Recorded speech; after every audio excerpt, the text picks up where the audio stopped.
ونصلي بالله السميع العليم من الشيطان الرجيم بسم الله الرحمن الرحيم وإذا تتلى عليهم آياتنا بينات قال الذين كفروا للذين آمنوا أي الفريقين خير مقاما وأحسن نديا وكم أهلكنا قبلهم من قرن هم أحسن أثاثا ورئيا قل من كان في الضلالة فليمدد له الرحمن مدا حتى إذا رأوا ما يوعدون إما العذاب وإما الساعة فسيعلمون من هو شر مكانا وأضعف جندا ويزيد الله الذين اهتدوا هدى والباقيات الصالحات خير عند ربك ثوابا وخير مردا۔ حضرات محترم، آج اللہ کی توفیق سے اپنے سبق کا آغاز 16واں پارہ سورۃ مریم اور اس کی آیت نمبر 73 سے کرتے ہیں۔ گزشتہ سبق میں ہم نے یہ بات پڑھی وَإِن مِّنكُمْ إِلَّا وَارِدُهَا كَانَ عَلَى رَبِّكَ حَتْمًا مَّقْضِيًّا۔ ہر بندہ وہ اچھا ہے یا برا، نیک ہے یا بد، ہر شخص نے جہنم پہ وارد ہونا ہے۔ اس کی تفصیل عرض کی تھی۔ نبی کریم صلی اللہ علیہ وسلم نے فرمایا کہ اللہ جہنم کے اوپر ایک جسر پل بنائیں گے جسے پل صراط کے نام سے ہم یاد کرتے ہیں۔ اس کے اوپر سے ہر شخص کو گزر کے جانا ہے۔ پھر یہ بات بتائی کہ جو نیک لوگ ہیں اپنے اعمال کی بدولت جیسے اچھے اعمال ہوں گے اتنی تیزی سے جہنم کو کراس کر لیں گے، اور جو کافر اور مشرک اور مسلمانوں کے اندر انتہائی گناہگار ہیں وہ کٹ کے جہنم میں گر جائیں گے۔ العیاذ باللہ، اللہ ہم سب کو اپنی پناہ میں رکھے۔ یہ ساری آیات جب مسلمان پڑھ کے سناتے تھے، کفار کے پاس ان باتوں کا جواب تو نہیں تھا، لیکن ہمیشہ سے انبیاء کو اور ان کے ماننے والوں کو ان کی غربت کا، قسم پرسی کا طعنہ دیا گیا کہ اگر اللہ تم پہ اتنا ہی خوش ہے تو ہماری طرح تمہارے پاس مال و دولت، اولاد، عزت و شرف، ڈیرہ، زمینیں، یہ سب کچھ تمہارے پاس کیوں نہیں ہے؟ تو اللہ ان باتوں کا جواب دے رہے ہیں۔ اللہ کہتے ہیں وَإِذَا تُتْلَى عَلَيْهِمْ آيَاتُنَا بَيِّنَاتٍ، جب پڑھی جاتی ہیں ان کے اوپر ہماری آیات جو بہت ہی واضح ہیں، قَالَ الَّذِينَ كَفَرُوا لِلَّذِينَ آمَنُوا، پھر کافر لوگ جو ہیں اہل ایمان کو کیا کہتے ہیں؟ أَيُّ الْفَرِيقَيْنِ خَيْرٌ مَّقَامًا وَأَحْسَنُ نَدِيًّا، ہمیں یہ بتاؤ کہ آج بہترین مقام، مال و دولت اور اولاد کے اعتبار سے ہم دونوں میں سے کون بہتر ہے؟ اس کا جواب تو یہی ہے کہ کافر ہمیشہ مال و دولت، دنیا کی شان و شوکت میں زیادہ بہتر رہے ہیں اور آج بھی ہیں، لیکن بعض جن کے ذہن میں دنیا ہی اٹکی ہوتی ہے وہ کہتے ہیں جی ہم کیوں نہیں ان سے زیادہ ترقی کر سکتے؟ تو اس کا جواب اللہ نے اگلی آیت میں دی ہے۔ اللہ کہتے ہیں وَكَمْ أَهْلَكْنَا قَبْلَهُمْ مِنْ قَرْنٍ، اس سے پہلے ہم نے کتنی ہی بستیوں کو ہلاک کیا۔ ہم احسن اساسا ورئیا، وہ اپنے اساسوں، مال و دولت، اولاد اور شان و شوکت میں بہت بہتر تھے۔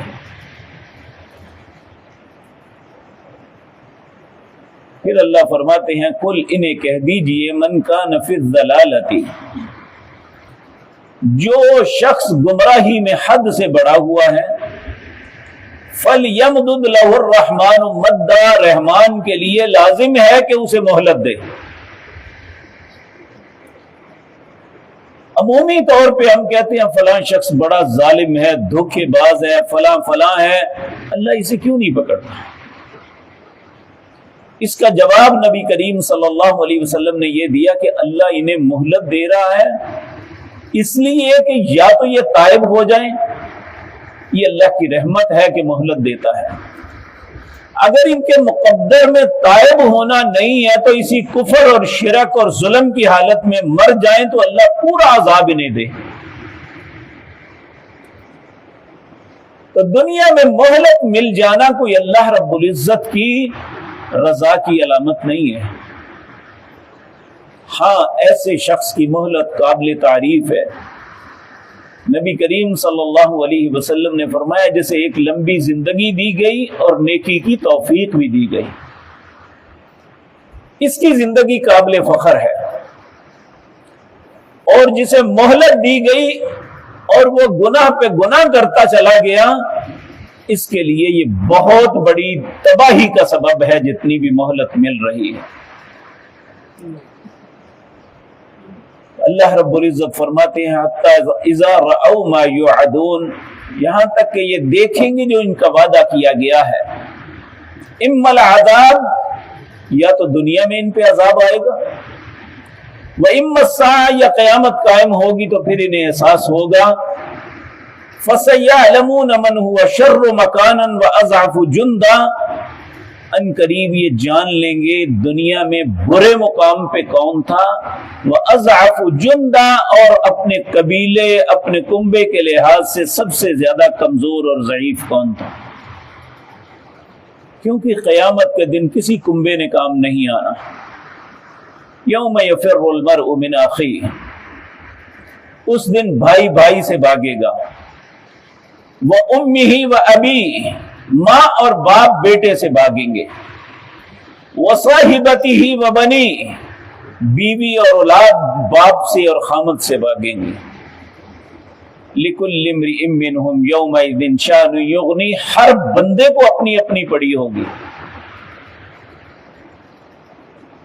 تو اللہ رب العزت فرماتے ہیں اس دن انہیں پتہ چلے گا کہ کون بہتر مقام پہ تھا اور کون برے مقام پہ تھا۔ پھر اللہ فرماتے ہیں وَيَزِيدُ اللَّهُ الَّذِينَ اهْتَدَوْا هُدًى، اللہ زیادہ کرے گے ان لوگوں کے جنہیں اللہ نے ہدایت کی توفیق بخشی اور وہ ہدایت پہ چلتے رہے۔ وَالْبَاقِيَاتُ الصَّالِحَاتُ، جو انہوں نے نیک عمل کیے جو باقی رہنے والے ہیں، مال و دولت باقی نہیں رہنا۔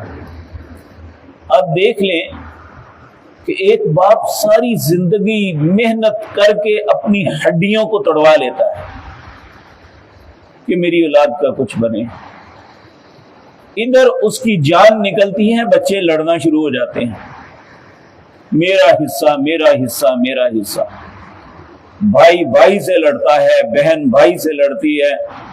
وہ شخص جس نے ساری زندگی یہ سب کچھ کیا، اسے احساس ہی نہیں کہ میرے بعد یہ کریں گے کیا۔ تو نیک اعمال تو چھن نہیں سکتے۔ جو بھی انسان نیک اعمال کرتا ہے والباقیات الصالحات، یہ نیک اعمال باقی رہیں گے، یہ نہ کوئی تقسیم کر سکے گا نہ انہیں کوئی چھین سکے گا، یہ تو ہمیشہ کے لیے اس کے ساتھ رہیں گے انشاءاللہ۔ اللہ ہم سب کو نیکی کی توفیق بخش دے۔ خیر عند ربک، اللہ کہتے ہیں باقیات الصالحات بہتر ہیں اللہ کے نزدیک، ثوابا وخیر مردا، اس کا بہترین بدلہ ملے گا اور بہترین جگہ ملے گی۔ یہ کہتے تھے نا ہماری ڈیرہ داری بڑی ہے، ہمارے پاس جگہ بڑی ہے، تو جو ان کو ملے گا، نبی کریم صلی اللہ علیہ وسلم نے فرمایا ایک دن موسیٰ علیہ السلام نے اللہ رب العزت سے پوچھا، اللہ جنت میں جو سب سے غریب ہوگا آپ اسے کیا دیں گے؟ اللہ رب العزت نے فرمایا موسیٰ میں اسے کہوں گا جاؤ تم بھی جنت میں چلے جاؤ۔ وہ تعجب سے کہے گا اللہ آپ میرے ساتھ مذاق کرتے ہیں، جنت تو بھر گئی۔ اللہ کہیں گے میں رب العالمین ہوں، کیوں مذاق کروں گا تجھ سے، جاؤ جنت میں چلے جاؤ۔ میں جنت میں اتنی جگہ تمہیں دیتا ہوں جتنی دنیا میں سب سے بڑی بادشاہت کسی کو دی تھی. یہ اتنی بڑی خوشی اس کے لیے ہوگی، اگر موت ہوتی تو وہ خوشی سے مر جاتا. ابھی وہ خوشی سے چلے گئی تو فرشتے آواز دیں گے، جا اللہ نے کہا دگنا کر دیا. تھوڑا سا اور آگے بڑھے گا تو جا 5 گنا کر دیا. جب وہ جنت کے دروازے پہ پہنچے گا، اللہ کہے گا جا دنیا میں سب سے بڑی بادشاہت کو 10 کے ساتھ ملٹی پلاؤ کر دو، اتنا تمہیں عطا کر دیتا. موسیٰ علیہ السلام سے برداشت نہ ہوا، کہنے لگے اللہ اگر یہ سب سے غریب ہے تو امیر کیسا ہوگا؟ تو اللہ رب العزت نے فرمایا ولا عین رأت ولا اذن سمعت ولا خطر علی قلب بشر.